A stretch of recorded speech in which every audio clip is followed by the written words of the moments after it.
Автофокусный TT Ardison 35 мм с диафрагмой 1.8.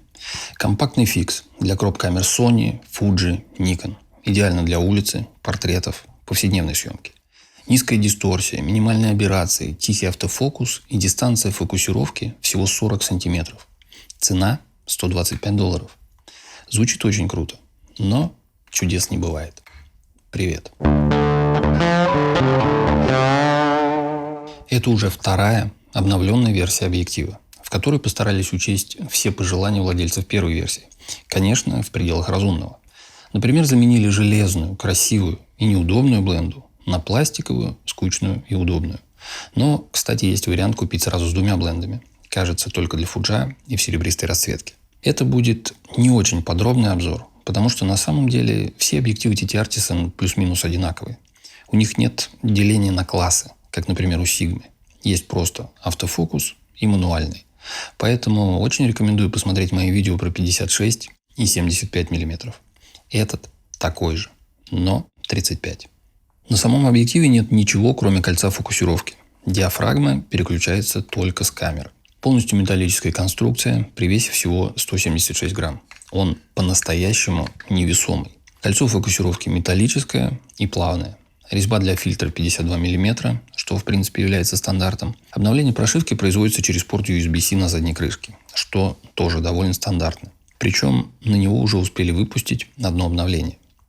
Ну а в целом качество сборки, на мой взгляд, превосходит свою цену.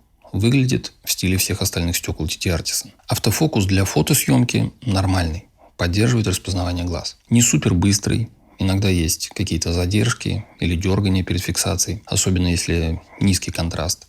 Но это еще может, конечно, зависеть и от камеры.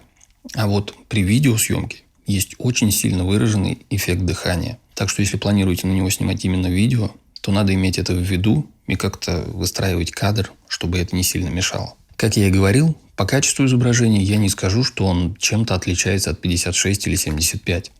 Так что если вы их уже пробовали, то не ошибетесь.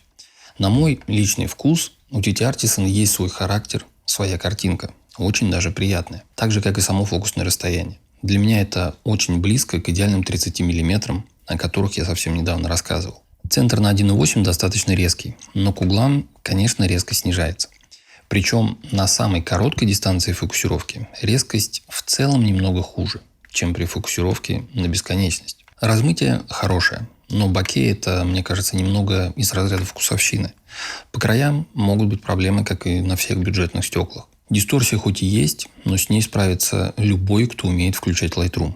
Аберрации у всех TT Ardison незначительные, и тут я их тоже как-то особо не заметил. А вот виньетирование изначально даже меня расстроило, хотя я всегда говорил, что не обращаю на это внимания. Обновление прошивки, про которое я сказал, улучшило ситуацию, но не избавило от нее полностью. Конечно, он не так хорош, как более дорогие альтернативы, вроде Fujifilm 35 мм. Но зато он намного дешевле. И это очень важный момент для любителей или как творческий объектив для профессионалов. Для тех, кому не принципиально идеальное качество.